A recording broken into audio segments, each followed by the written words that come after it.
नमस्कार मित्रमैत्रिणींनो, आज आपण ऐकतोय लग्नानंतरचे प्रेम भाग 31। आजची सकाळ प्रसन्न वातावरण घेऊन आली। सगळीकडे मंद म्युझिक सुरू होतं। आरव आणि निकिताच्या आयुष्यातील सगळ्यात महत्त्वाचा दिवस आज होता। आजपासून त्यांच्या नव्या आयुष्याला सुरुवात होणार होती। निकिता आणि आरव दोघांचाही आज उपवास होता। सगळे आपापल्या आवरून नाश्ता करायला गेले होते।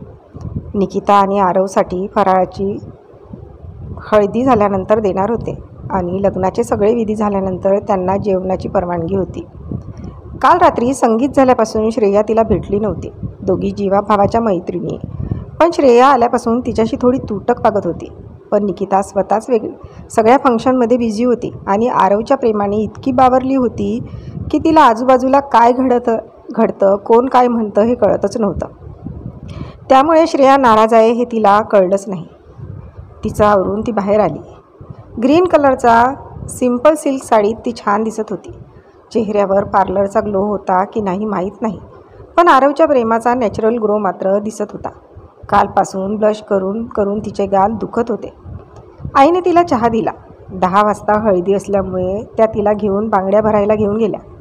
तिच्या मैत्रिणी आधीच त्याच्या पसंतीच्या बांगड्या भरत होत्या। तिचं श्रेयाकडे लक्ष गेलं, पण तिने बघून न बघितल्यासारखं केलं। शेवटी तिने तिला हाक मारली, श्रेया कुठे होतीस? आल्यापासून नीट भेटली नाहीस?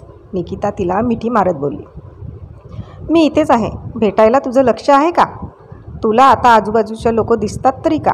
तू तर हवेतच आहेस, श्रेया टोमण्याने नाक मुरडत म्हणाली।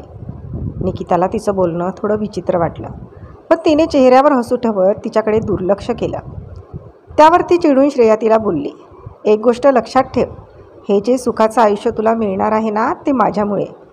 निकिता, मी आरवला नकार दिला म्हणून तुला तो मिळाला, तेव्हा मला थँक्यू म्हण, श्रेया तुसडेपणाने बोलली। श्रेया काय बोलतेस? निकिता, खरं तेच बोलते ना, तसाही तुझ्यापेक्षा मी कितीतरी पटीने सुंदर आहे। आरव मला नकार देऊच शकले नसते, श्रेया म्हणाली। निकिताने श्रेयाकडे आश्चर्याने पाहिलं आणि बोलली, श्रेया अगं काय बोलतेस? हे तुझं तुला तरी कळतंय का? अगं लग्न झालंय तुझं, तेही लव्ह मॅरेज ना, त्याचं तरी भान ठेव। तुला हे बोलणं शोभतं का? नकार तू दिलास तरी आरव आधीपासूनच माझ्यावर प्रेम करतात, तरीही त्यांच्याशी लग्न न करायचा डिसिजन तुझा होता, निकिता म्हणाली। तोच डिसिजन चुकला असं वाटतंय मला। आणि काय गं, तुला तर श्रीमंत स्थळ नको होतं ना, पण का होकार दिला त्याला? त्याच्या बहिणीशी गोड बोलून चांगला मासा गळाला लावलास की कसं जाळ्यात ओढलंस गं त्याला? म्हणे श्रीमंत स्थळ नको, श्रेया तोंड वेंगाडत म्हणाली। निकिताचे डोळे पाणावले। तिने आश्चर्याने एक हात आपल्या तोंडावर ठेवला आणि विचार करू लागली, हीच का ती श्रेया जिचं माझ्याशिवाय पान हलायचं नाही? हीच का ती मला आरववर प्रेम कर, त्याला वेळ दे म्हणून सांगणारी? जिजूंवर प्रेम होतं म्हणून बघायला आलेल्या मुलाला समोरासमोर खरं काय ते सांगणारी? तिच्या डोळ्यातून एक अश्रू गालावर आला। ती पुढे काही बोलणार की ऋतिका तिथे आली। तिने श्रेयाचं बोलणं ऐकलं होतं। तिने आरवला मेसेज केला आणि निकिताला बोलली, वहिनी अगं बांगड्या भरायच्या आधी ना इथे छोटं मंदिर आहे, चल तिथून नमस्कार करून मग ये बांगड्या भरायला। असं बोलून थोडं ओढतच तिला ती तिथून एका साईडला रूममध्ये घेऊन गेली। अगं इथे कुठे घेऊन आली? मंदिर कुठं आहे? तेवढ्यात आरवने तिला एका हाताने खेचत आपल्याजवळ घेतलं। तिने घाबरून आधी आरवकडे आणि नंतर ऋतिकाकडे पाहिलं, पण ऋतिका तर केव्हाच बाहेर निघून गेली होती। आरवने तिला भिंतीला टेकून उभं केलं आणि तिच्या केसांची बट कानामागे सारत बोलला, माझी क्युटी पाय का नाराज आहेस आज? बघ ना, म्हणजे मी इतकं सांगितलं होतं की जास्त रडायचं नाही, तरी पण सकाळी सकाळी माझं पिल्लू का बरं रडलं? आरवच्या तोंडून पिल्लू ऐकून ती खुदकन हसली। आरव काहीही, पिल्लू काय मी लहान आहे का? निकिता, लहान नाहीस ना, मग का नाराज आहेस? आणि तुझ्या डोळ्यात पाणी का आहे? आरव, एक विचारू? निकिता, हो विचार, जे काही मनात आहे ते आत्ताच विचार, मनात कुठले किंतु परंतु ठेवू नकोस, आरव म्हणाला। श्रेयाने जर नकार दिला नसता तर तुम्ही तिच्याशी लग्न केलं असतं? आणि तिने नकार दिला म्हणून तुम्ही माझ्याशी लग्नाचा विचार केला का? म्हणजे माझी निवड ऑप्शन नाही म्हणून केली का? निकिता म्हणाली। त्याने तिचा चेहरा वर केला आणि तिच्या डोळ्यात बघत बोलला, निकिता, मी कधीपासून तुला लाईक करतो हे काल बघितलं ना तू? तरीही मला माहीत आहे, गेल्या 2 वर्षापासून सगळं 5 मिनिटाच्या गाण्यात मांडणं एवढं सोपं नव्हतं, तरीही त्या दोघांनी छान प्रयत्न केला। जास्त एक्सप्लेन नाही करणार, फक्त इतकंच सांगतो की तुझं नाव माहीत नव्हतं. फक्त तुझा चेहरा होता डोळ्यासमोर. मामाच्या गावात मुलगी बघायला जायचं असं कळल्यावर माझ्यासमोर तुझा चेहरा आला गं. मी देवाकडे प्रार्थना करत होतो की श्रेया म्हणजे तू असावीस. तू होतीस, पण तिची मैत्रीण म्हणून, बाकी काही नाही. आणि खरं सांगू, श्रेया आणि तुझ्यात काय बोलणं झालं माहीत नाही, पण एवढं नक्की की तिच्यामुळे तू आणि मी एकत्र आलो असं नाही. खरं तर तू सुरुवातीला नाही बोललीस म्हणून मला श्रेयाचं स्थळ आलं, नाहीतर आपलं आधीच लग्न झालं असतं. आरव म्हणाला. निकिता विचार कर, जर सुरुवातीला तू मला होकार दिला असता तर काय? तर आता छोटी निकिता किंवा छोटा आरव आपल्या सोबत असता. तो रोमॅन्टिक अंदाजात बोलला. इश म्हणून ती लाजली आणि त्याच्या कुशीत शिरली. तो सरप्राईज झाला आणि त्याने हळूच आपली मिठी घट्ट केली. आज निकिता स्वतःहून त्याच्याजवळ आली होती. सॉरी ऋतिकाच्या आवाजाने दोघेही बाजूला झाले. सॉरी, मी डिस्टर्ब केलं. मी डोळे उघडू का? ऋतिका डोळे मिटून म्हणाली. आरवने तिच्या डोक्यात टपली मारली तशी ती चिडून बोलली. दादा, मी तुझं एवढं काम केलं आणि तू? वहिनी, चल गं, बांगड्या भरायच्या आहेत. आणि हो दादा, अरे दार तर बंद करायचं ना. आता मीच आले म्हणून ठीक, दुसरं कोणी पाहिलं असतं तर. ऋतिका नाक उडवत बोलली. थँक्यू बहिणाबाई, उशीर होतोय ना तुम्हाला, निघा मग. ऋतिकाने आधी बाहेर कोणी आहे का डोकावून पाहिलं, मग निकिताला घेऊन गेली. निकिताच्या बांगड्या भरून झाल्या. थोड्या वेळाने दोघी बाजूला 2 कळस मांडण्यात आले. दोघांच्या कळसात आंघोळ घातली. दोघेही परत आपले कपडे बदलून हळदीसाठी तयार होऊन आले. एकीकडे आरवला हळद लावण्यात आली. वरमाई म्हणून सगळी जबाबदारी त्याची काकी पार पाडत होती. सफेद कलरच्या नेहरू ड्रेस घालून आरव परत येऊन कळसात बसला. त्याला हळद लावण्यात आली. निकिताही नुकतीच तयार होऊन बाहेर आली होती. फुलांच्या दागिन्यात आणि हळदी कलरच्या साडीत ती छान दिसत होती. तिचं रूप अजूनच खुल्लं होतं. आरवची उष्टी हळद तिच्या अंगाला लागली. मोठ्यांनी हळदी लावल्या तसं दोघेही परत ड्रेस चेंज करून आले. आता सुरू होणार होती ती यंग स्टारची मस्ती. निकिता छान हळदी कलरचा लेहंगा घालून तयार होऊन आली होती. आरव पण हळदी कलरचा कुर्ता पायजमा घालून तयार होऊन पायात कोल्हापुरी चप्पल घालून आला. दोघांनी हळदीचे फोटोशूट केले. तसे दोघांनी त्यांच्या मित्राच्या शॉवरखाली आणून उभं केलं आणि सगळे हळदी खेळू लागले. घरातले सगळे मोठे देवकार्य आणि सुहासिनी वाढण्याची तयारी करत होता. लग्नाचा मुहूर्त गोरज असल्यामुळे भरपूर वेळ शिल्लक होता. त्यामुळे सगळे आराम करत बसले. सगळे हळदी खेळून झाल्या तशी निकिता तिच्या रूमवर आली. तिने श्रेयाची मामी तिची वाट पाहत होती. काकी, तुम्ही का थांबलाय? लग्नाच्या मुहूर्ताला वेळ आहे अजून. तुम्ही थोडा आराम करा. आणि आज कोणी स्वतः तयार होणार नाही हं. आरवनी स्ट्रिक्टली सांगितलं आहे की सगळ्यांना तयार करण्यासाठी पार्लरचे लोक आहेत. निकिता हसत बोलत होती खरं, पण काकींचं लक्ष नव्हतं. काकी, काय झालंय? निकिताने त्यांना हलवत विचारले. तसं त्या भानावर येत बोलल्या. अगं तू बघ ना, किती भिजली आहेस. तू आधी तयार होऊन ये, नाहीतर आजारी पडशील. मी आहे इथे, तू ये, मग आपण बोलू. श्रेयाची मामी. ठीक आहे मामी, आलेच मी, असं बोलून ती फ्रेश व्हायला गेली. थोड्या वेळाने निकिता फ्रेश होऊन आली. श्रेयाच्या मामी आपल्याच विचारात होत्या. काकी, काय झालंय? काही प्रॉब्लेम आहे का? निकिता माफ कर गं, त्या रडवेल्या होऊन बोलल्या. काय झालं काकी? तुला श्रेया सकाळी खूप चुकीचं बोलली गं. त्याचवेळी मी तिच्याशी बोलणार होते, तुझ्याच पुढ्यात, पण चांगल्या कार्यक्रमात उगाच भांडण नको म्हणून बोलले नाही. श्रेयाची मामी. काकी, श्रेया मला बोलली, तुम्ही का माफी मागता? तसाही ती माझी बेस्टी आहे, ती बोलू शकते मला. तुम्ही वाईट नका वाटून घेऊ. कसं वाईट वाटणार नाही निकिता? अगं श्रेयाला जन्म तरी वंशनी दिला असला तरी तिच्यावर संस्कार मी केलेत गं, आणि तेच कमी पडलेत. त्या हुंदके देत बोलल्या. काकी, आधी तुम्ही शांत व्हा आणि मला सरळ सांगा काय झालं आहे. निकिता, अगं तुम्ही दोघी जीवाभावाच्या मैत्रिणी, अगदी लहानपणापासून. बघता बघता तुम्ही कधी मोठ्या झाल्या ते कळलंच नाही गं. तू आहे तशीच राहिलीस, पण श्रेयाला तिच्या रूपाचा गर्व चढला. कोणीही तिला तू खूप सुंदर दिसतेच बोललं की लगेच तिला स्वतःचा गर्व व्हायचा. मग तिचं सुरू झालं तुमच्या दोघींमध्ये तुलना करायला. तिला नेहमीच तुझ्यापेक्षा बेस्ट व्हायचं असायचं, त्यामुळे ती शालीनतेचा बुरखा पांघरून असायची. पण चेहऱ्यावरून ओळखतंच ना कोण कसं आहे. सगळे तुला नाव द्यायचे. हां, हे होतं की तुझं मॉडर्न वागणं खटकायचं लोकांना. मग हिला कोणी तुझ्याविषयी बोललं की तू जशी नाही तशी ती लोकांना सांगायची. आम्ही किती समजावून सांगितलं तरी फरक पडत नव्हता. म्हणून तर 12वी नंतर तिला तिच्या घरी पाठवली. श्रेया, इतकीच तू सुद्धा आम्हाला जवळची आहेस, श्रेयाची मम्मी म्हणाली. आरव श्रेयाला पाहायला आला त्यावेळी तीच आधीच कोणावर तरी प्रेम होतं म्हणून तिने बायोडाटा पाहिला नाही आणि नकार कळवला. श्रेनिक खूप छान आहेत ग, आम्ही शोधूनसुद्धा सापडणार नाही असा मुलगा श्रेयाने शोधला, पण आजच्या तिच्या डिसिजन चुकला या वाक्याने मला अपराधी वाटतं ग, श्रेयाची मामी म्हणाली. काकी काय झालं, नीट सांगाल का? अगं श्रेणिकही श्रीमंत आहे, पण खेडेगावात आहेत ते आणि एकत्र फॅमिली आहे त्यांची. लग्नाआधी तिला ते शॉपिंगला घेऊन जायचे, हिच्यावर पैसे खर्च करायचे, पण आता तसं होत नाही. म्हणजे श्रेणिक तिला पैसे देतो, सगळं करतो, अगदी फुलासारखं जपतो, पण एकत्र फॅमिलीमध्ये सारखंच बाहेर जाणं, शॉपिंग करणं, बाहेर जेवण पटणार नाही ना गं, म्हणून तो तिला ती मागेल तितके पैसे देतो, पण तिला पहिल्यासारखंच उधळ वागायला नको म्हणतो. श्रेयालाच नावं ठेवतील ना म्हणून तिला समजून सांगतो, पण ही ऐकेल तर शपथ, उलट त्याच्याशीच भांडते. वर तोंड करून आम्हाला पण सांगते की ती त्याच्याशी किती वाईट पद्धतीने बोलते ते. आरवस्थळ आलं त्यावेळी तिला वाटलं की फक्त छोटा मोठा बिझनेस असेल, त्यापेक्षा श्रेणिक जास्त मोठा, त्यातल्या त्यात तो क्लास 1 अधिकारी. तिच्या इच्छेनुसार तो तिला बाहेर घेऊन राहणार, म्हणजे हिने ज्याच्यावर प्रेम नाही केलं तर हिचा नवरा या चौकटीत तो बसला म्हणून त्याला ती हो म्हणाली. आरवचं तुझ्याशी लग्न ठरलं आणि परत तिची तुलना सुरू झाली. श्रेणिकचं असं, आरवचं तसं. तिला याची कल्पनाच नव्हती की आरव इतका मोठा बिझनेसमन आहे आणि श्रेणिक सारखे 10 श्रीमंत एक झाले तरी त्याच्याशी तुलना होणार नाही, म्हणून आम्ही आरव कोण आहे हे सांगणं टाळलं.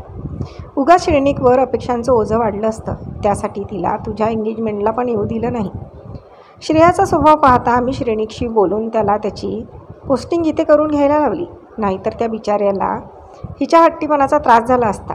तिला फॅमिलीमध्ये येऊनच समज येईल असं वाटलं आम्हाला, पण कसलं काय, अजूनच चिडचिड करायला लागली ती.